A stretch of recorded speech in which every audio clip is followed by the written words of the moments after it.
purpose, first of all, is to adhere to Islamic principles in terms of tending to the sick and those who are incarcerated. America is the number one, has more incarcerated individuals than any place in the world.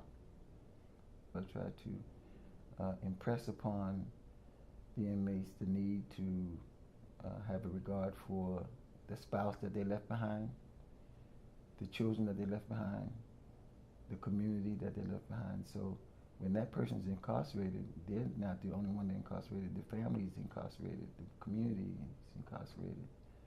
It's going to take all of us. You know, one of the things that impressed me about the March on Washington that he was leading was the different representatives of different faiths. He had rabbis walking with him. He had labor leaders walking with him. He had priests walking with him. Dr. King helped me see the value of seeking justice, seeking equity, because the march was primarily a march for jobs, but it was a march for justice and a march for recognition of us as a people and the denial of justice and denial of human rights.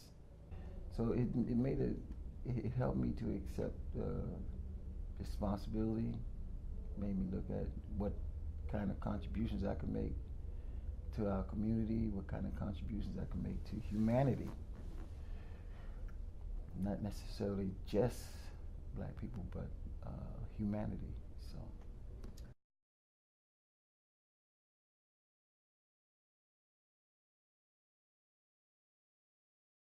National Indian Child Welfare Association is what it sounds like. It's an organization to work for Native children and families.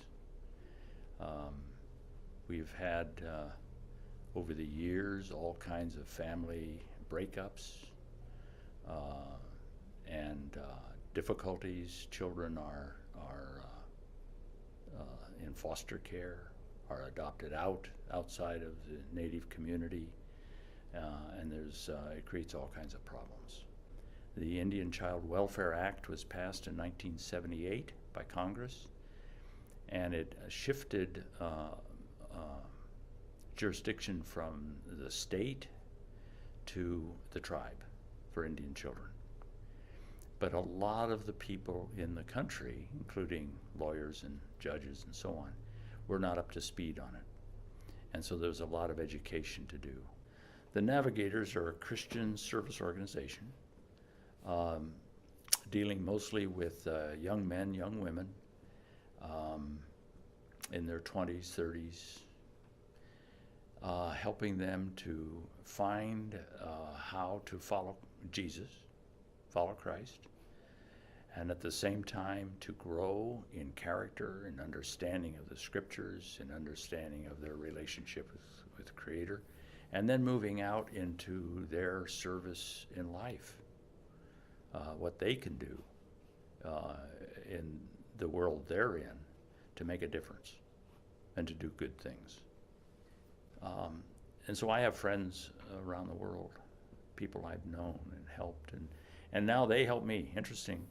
And I shared with you, there's a man in Minnesota who I mentored when he was in college at Mankato, and now I call him for advice. That's an outcome. That's coming full circle.